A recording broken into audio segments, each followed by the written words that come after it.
بسم الله الرحمن الرحيم. الحمد لله رب العالمين الرحمن الرحيم مالك يوم الدين، والصلاة والسلام على سيد المرسلين وعلى آله وصحبه أجمعين ومن تبعهم بإحسان ودعا بدعوتهم إلى يوم الدين. أما بعد، فأعوذ بالله من الشيطان الرجيم. بسم الله الرحمن الرحيم. إنما يخشى الله من عباده العلماء. صدق اللہ العظیم. حضرات گرامی قدر، معزز سامعین کرام، میں نے آپ حضرات کے سامنے پارہ نمبر 22 سورۃ الفاطر کی آیت نمبر 28 کی تلاوت کرنے کی سعادت حاصل کی. کچھ حصے اس آیت کریمہ میں خالق کائنات اللہ رب العزت نے ارشاد فرمایا ہے کہ یقیناً اللہ سے اس کے بندوں میں علماء کرام ہی ڈرتے ہیں. مفسرین کرام نے لکھا ہے کہ اللہ رب العزت نے اس آیت کریمہ میں علماء کرام کی ایک اہم ترین خصوصیت اور ان کی لازمی صفت خشیت الہی کو بیان فرمایا ہے. یہ مطلب نہیں ہے کہ صرف علماء ڈرتے ہیں اور عوام میں سے کوئی اللہ سے نہیں ڈرتا، یہ مطلب نہیں ہے. مطلب یہ ہے کہ سب سے زیادہ ڈر اور خوف اور خشیت الہی علماء کے دلوں میں ہوتی ہے.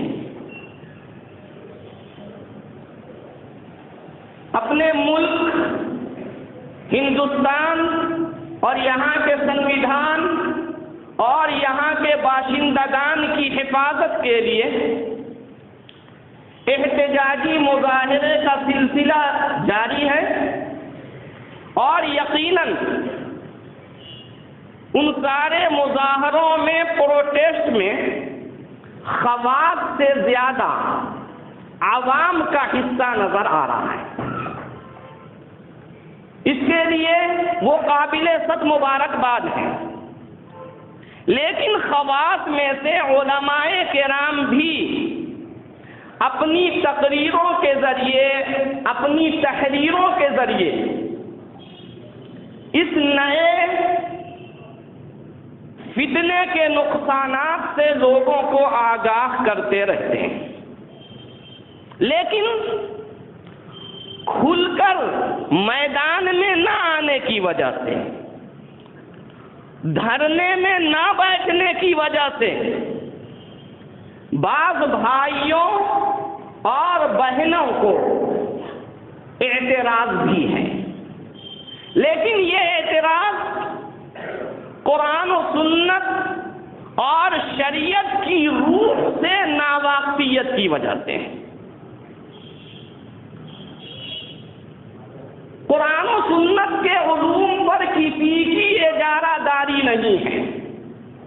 جن بھائیوں اور بہنوں کو علماء سے اعتراض ہے، میں تو ان سے درخواست کرتا ہوں، اور ہر زمانے میں علماء نے یہی ریکویسٹ کیا، درخواست کی کہ مدارس کے دروازے سب کے لیے کھلے ہیں، سب آ سکتے ہیں، سب قرآن و سنت کی تعلیم حاصل کر کے عالم بن سکتے ہیں. اچھی بات ہے نا.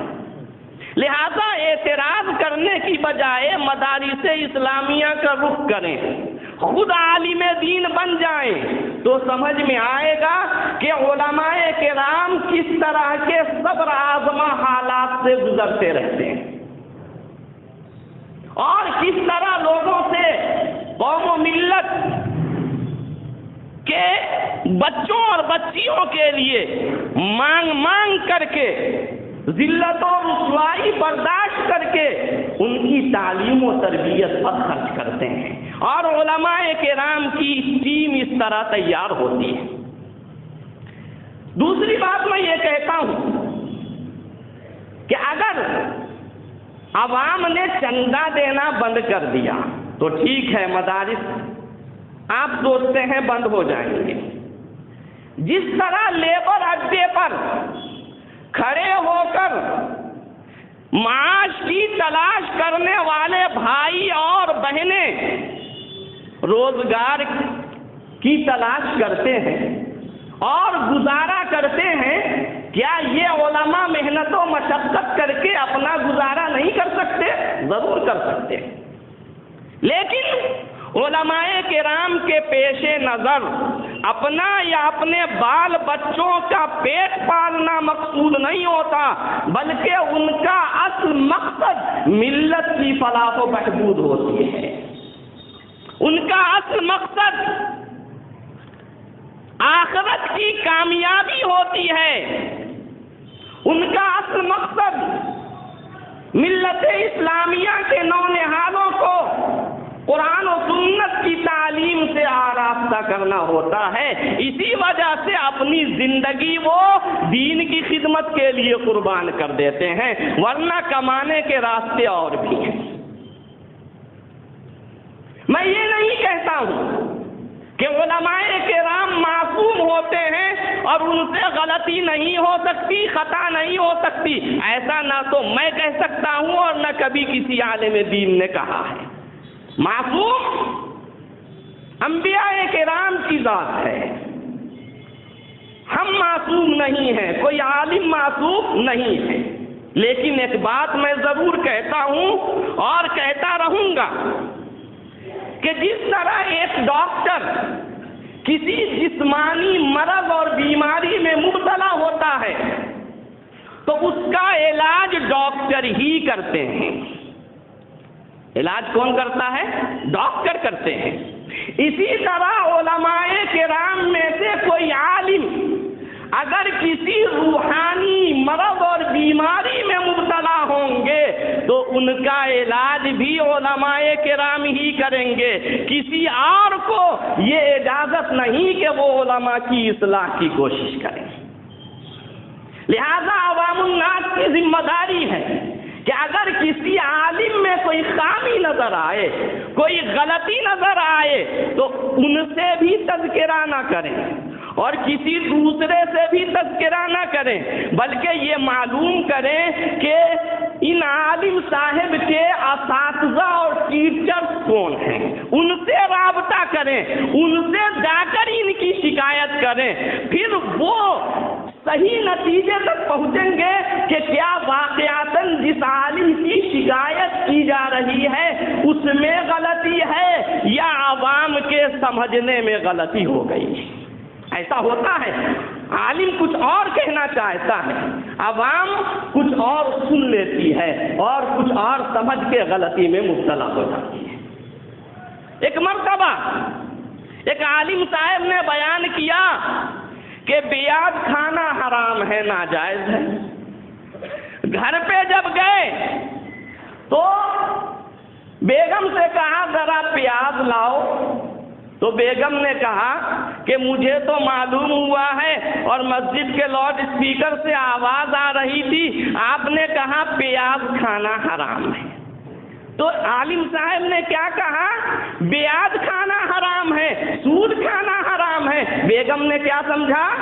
پیاز کھانا حرام ہے۔ تو کبھی اس طرح سمجھنے میں غلطی ہو جاتی ہے۔ حضرات گرامی قدر، میں مناسب سمجھتا ہوں کہ آپ حضرات کے سامنے وارثین انبیاء سے متعلق عاشقان رسول کی خدمت میں امام الانبیاء جناب محمد رسول اللہ صلی اللہ علیہ وسلم کی 2 احادیث مبارکہ پیش کرنے کی سعادت حاصل کرو۔ پہلی حدیث شریف بخاری شریف کی ہے، حدیث نمبر 100 ہے، 100۔ اس حدیث شریف میں پیارے آقا جناب محمد رسول اللہ صلی اللہ علیہ وسلم نے مسلمانوں کی اسلامی اور دینی تشخص، شناخت اور پہچان کے باقی رہنے کے لیے قرآن و سنت کے علوم کو اور علماء کرام کے وجود کو لازم اور ضروری قرار دیا ہے۔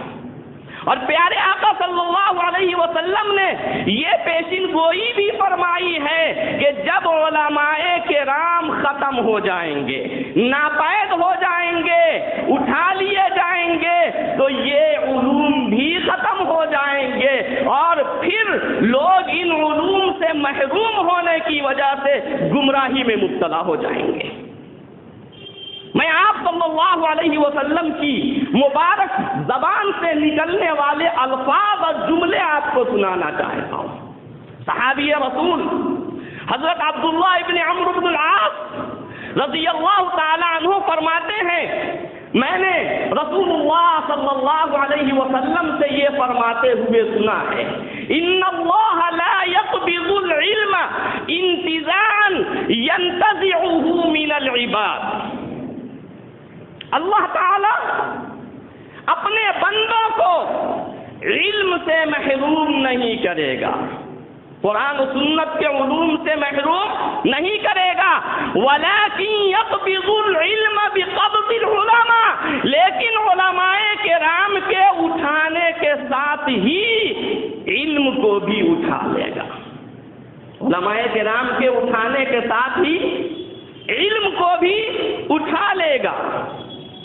اس کے بعد پیارے آقا صلی اللہ علیہ وسلم نے ارشاد فرمایا، حتی اذا لم یبق عالم، پھر جب کوئی بھی عالم باقی نہیں بچیں گے، اتخذ الناس رؤوسا جہالا، تو لوگ قرآن و سنت اور دینی مسائل سے ناواقف لوگوں کو اپنا مقتدا اور پیشوا بنا لیں گے۔ پھر کیا ہوگا؟ رسول اللہ صلی اللہ علیہ وسلم نے ارشاد فرمایا، فَسُئِلُوا فَأَفْتَوْا بِغَيْرِ عِلْمٍ، پھر ان مقتداؤں اور پیشواؤں سے جو ناخواندہ ہوں گے، دینی مسائل سے ناواقف ہوں گے، ان سے مسائل پوچھے جائیں گے، ان سے فتوے طلب کیے جائیں گے، تو وہ علم کے بغیر فتویٰ دیا کریں گے۔ اس کی خرابی کیا ہوگی؟ پیارے آقا صلی اللہ علیہ وسلم نے ارشاد فرمایا، فَضَلُّوا وَأَضَلُّوا، وہ فتویٰ دینے والے ناخواندہ لوگ جو مقتدا اور پیشوا بنے ہوئے ہوں گے، وہ خود بھی گمراہ ہوں گے اور لوگوں کو بھی گمراہی میں مبتلا کریں گے۔ بخاری شریف کی حدیث شریف ہے، اور واضح طور پہ پیارے آقا صلی اللہ علیہ وسلم نے علماء کرام کے وجود کی اہمیت کو بیان فرمایا ہے۔ آپ کو معلوم ہونا چاہیے کہ ہمارے عوام، عام لوگ، غیر عالم لوگ قرآن و سنت کے مسائل سے جتنا واقف ہیں، ان سے زیادہ دشمنان اسلام کے جو خواص ہیں وہ ہمارے دینی مسائل سے واقف ہیں۔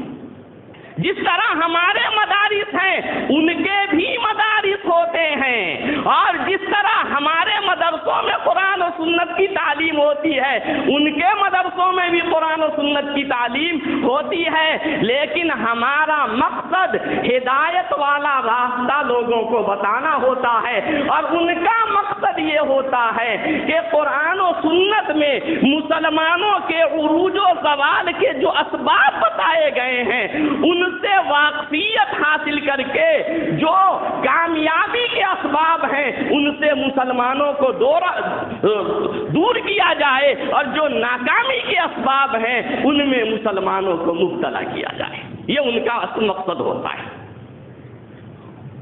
دشمنان اسلام نے اس حدیث شریف کو بھی سامنے رکھا کہ مسلمانوں کے رسول نے یہ ارشاد فرما دیا ہے کہ علماء مٹ جائیں گے تو لوگ قرآن و سنت کے علوم سے محروم ہو جائیں گے، جب قرآن و سنت کے علوم سے محروم ہو جائیں گے تو گمراہی میں مبتلا ہو جائیں گے۔ چنانچہ ہر زمانے میں دشمنان اسلام کی یہ سازش رہی ہے، یہ کوشش رہی ہے کہ علماء کرام کو مٹا دیا جائے تو اسلام کو مٹانا آسان ہو جائے گا، اور مدارس اسلامیہ جو دین کے قلعے ہیں اور انسانیت سازی کے مراکز اور ادارے ہیں ان کو بند کر دیا جائے، جہاں سے پوری دنیا میں علماء کرام امپورٹ بھی ہوتے ہیں اور ایکسپورٹ بھی ہوتے ہیں۔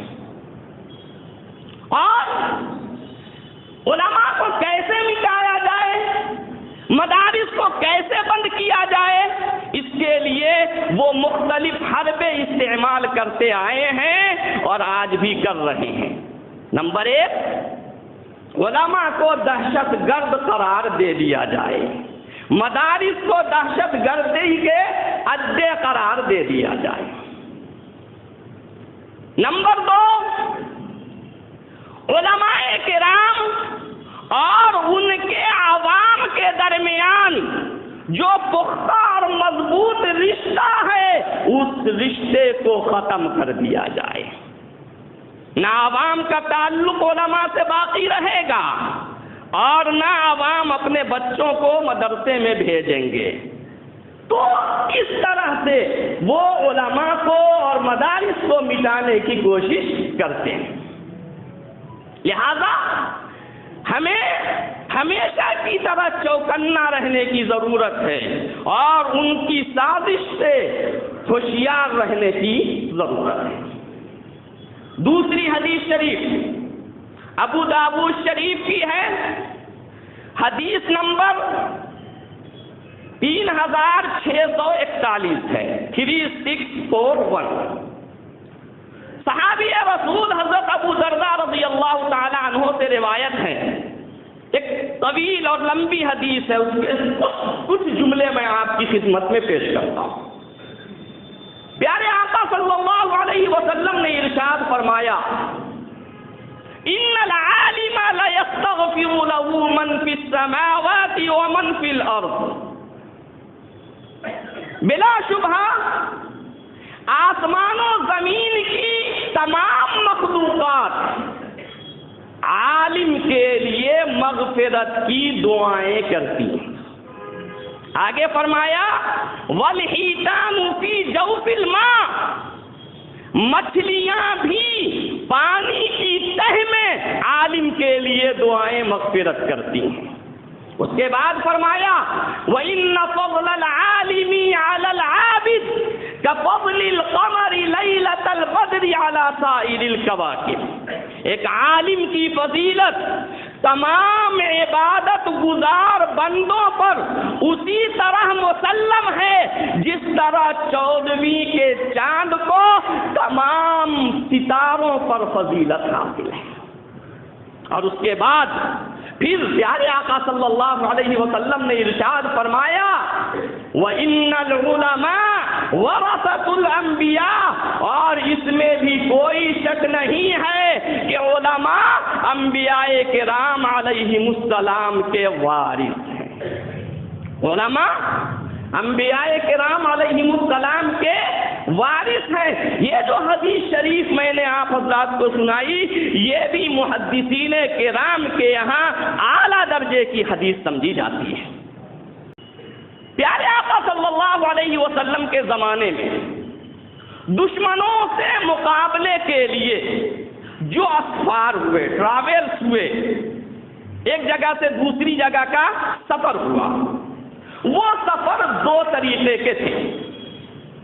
ایک سفر وہ تھا جس میں خود پیارے آقا صلی اللہ علیہ وسلم نے شرکت فرمائی، اور ایک سفر وہ تھا جس میں پیارے آقا صلی اللہ علیہ وسلم نے شرکت نہیں فرمائی.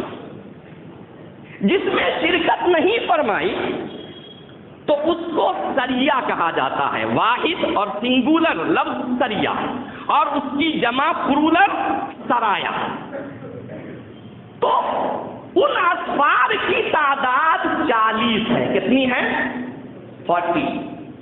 صحابہ کرام رضوان اللہ علیہم اجمعین جو پیارے آقا صلی اللہ علیہ وسلم کے جانثار تھے، وہ فرماتے کہ پیارے آقا صلی اللہ علیہ وسلم آپ مدینہ شریف ہی میں تشریف رکھیں، دشمنوں سے مقابلے کے لیے ہم کافی ہیں، آپ کو یہاں سے جانے کی ضرورت نہیں ہے.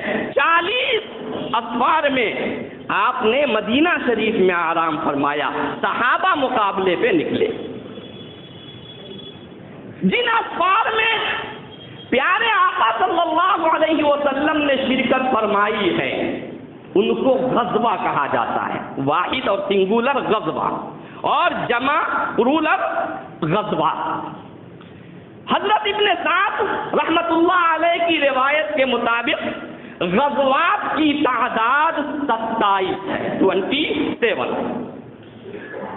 ان 27 غزوات میں 18 غزوات ایسے ہیں جن میں دشمنوں سے مقابلے اور لڑائی جھگڑے کی نوبت ہی نہیں آئی. 9 غزوے ایسے ہیں جن میں دشمنوں سے مقابلہ ہوا، اور ان 9 غزووں میں بھی صحابہ کرام کا معمول اور طریقہ یہ تھا کہ پیارے آقا صلی اللہ علیہ وسلم کو لڑائی کے میدان میں نہیں نکالتے تھے. اے اللہ کے رسول صلی اللہ علیہ وسلم، لہذا علماء کی حفاظت ضروری ہے. علماء خدا داد فہم اور سمجھ کی بنیاد پر فیصلہ کریں گے کہ کب دھرنے میں بیٹھنا ہے اور کب دھرنے میں بیٹھنا نہیں ہے. ہتھیار کئی طرح کے ہوتے ہیں. جو سب سے بڑا اور اہم ہتھیار ہوتا ہے وہ ایٹمی ہتھیار کہلاتا ہے، نیوکلیئر کہلاتا ہے. اس کی حفاظت کی جاتی ہے، اور پہلے اس کا استعمال نہیں ہوتا. پہلے چھوٹے موٹے جتنے ہتھیار ہوتے ہیں ان کا استعمال ہوتا ہے. جب اپنی بقا کو خطرہ ہوتا ہے تو ایٹمی ہتھیار کا استعمال ہوتا ہے، اور اس ہتھیار کی خصوصیت یہ ہے کہ وہ خود بھی ہلاک ہو جاتا ہے اور ساروں کو ہلاک کر دیتا ہے. علماء کرام کی حفاظت ضروری ہے. یہ اگر لوگوں کے مشورے پہ چلتے رہیں گے تو آج جو بھائی بہنیں کہہ رہے ہیں کہ ان کو دھرنے میں بیٹھنا چاہیے، کل ہو کر کے جب پھر مصیبت آئے گی، آفت آئے گی، تو پھر انہی بھائیوں اور بہنوں میں سے کہیں گے کہ علماء نے ایسا کیوں کر لیا. علماء کو ایسا نہیں کرنا چاہیے، پروٹیسٹ میں نہیں شریک ہونا چاہیے، دھرنے میں نہیں بیٹھنا چاہیے. مظفر نگر میں مدرسے میں حملہ ہوا، اور ایک مولانا صاحب پر جو صدر جمہوریہ ایوارڈ یافتہ ہیں ان کو زد و خوب کیا گیا. کتنے احتجاجات ہوئے ان کی حمایت میں، معاملہ دب گیا. علماء کرام جو ہمارے اکابر ہیں، ہمارے مقتدی ہیں، ہمارے پیشوا ہیں، ان کا ابھی موجودہ موقف یہ ہے کہ ابھی پورے انسان بلا تفریق و دھرم ملک کے قانون کی اور ملک کے باشندوں کی حفاظت میں پروٹیسٹ کر رہے ہیں، اور یہ پروٹیسٹ انسانیت کی بنیاد پہ ہو رہا ہے. کہیں علماء نکلیں گے اور مدارس کے طلبا نکلیں گے تو پھر اس کو مذہبی رنگ دیا جا سکتا ہے, پھر فرقہ وارانہ فساد ہو سکتا ہے, اور جو ہمارا مقصد ہے وہ مقصد پھر حاصل نہیں ہوگا. یہ ابھی اکابر علماء کا موقف ہے. اس لیے جو لوگ اس طرح کی باتیں کر رہے ہیں, علماء سے بدگمان کرنے کی کوشش کر رہے ہیں, ان کو سمجھایا جائے تو علماء کی قدر و قیمت کو پہچانیے. اور ہر زمانے میں علماء اچھے بھی رہے ہیں اور ان کی اکثریت اچھے علماء کی ہوتی ہے, لیکن کچھ خراب بھی ہوتے ہیں. پیارے آقا صلی اللہ علیہ وسلم نے ارشاد فرمایا تھا, سنن دارمی کی حدیث ہے, الا ان شر الشر شرار العلماء, بدترین شر شریر علماء کا شر ہے. اور پھر فرمایا تھا, الا ان خیر الخیر خیار العلماء, سب سے عمدہ خیر اور بھلائی اچھے علماء کا خیر اور بھلائی ہے. یہ پیارے آقا صلی اللہ علیہ وسلم نے ارشاد فرمایا تھا. اور علامہ ضیاء الدین مقدسی رحمۃ اللہ علیہ نے اپنی حدیث شریف کی کتاب الاحادیث المختارہ میں امیر المؤمنین حضرت فاروق اعظم رضی اللہ تعالی عنہ کا ایک مبارک قول نقل فرمایا ہے. حضرت فاروق اعظم رضی اللہ تعالی عنہ فرمایا کرتے تھے, ان اخبث ما اخاف علی هذه الامه المنافق العلیم, مجھے اس امت کے بارے میں سب سے زیادہ جس چیز کا ڈر ہے, سب سے زیادہ جس چیز کا خوف ہے, وہ منافق عالم ہے, وہ منافق عالم ہے. تو ان سے دریافت کیا گیا, کیف یکون المنافق العلیم, یہ عالم منافق کیسا ہوگا؟ تو انہوں نے فرمایا تھا, عالم باللسان جاہل القلب والعمل, زبان سے وہ عالم نظر آئے گا لیکن اس کا دل علم کے نور سے محروم ہوگا اور اس کی زندگی عمل سے خالی ہوگی. اس لیے ہر زمانے میں علماء کی دو قسمیں رہی ہیں, علماء حق اور علماء سوء. اور قرآن و سنت میں جن انعامات کا تذکرہ ہے وہ علماء حق کے لیے ہے, اور جن سزاؤں کا تذکرہ ہے عالم بول کر وہ علماء سوء کے لیے ہے.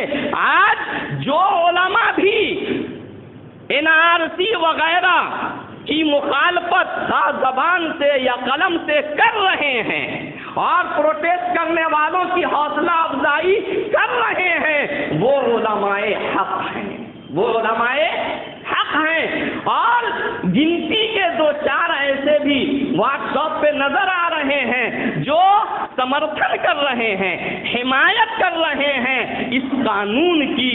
ان کا شمار انہی علماء سوء میں ہے جس کے بارے میں پیارے آقا صلی اللہ علیہ وسلم نے ارشاد فرمایا تھا کہ ان کا شر, ان کا فتنہ بدترین شر اور بدترین فتنہ ہوگا.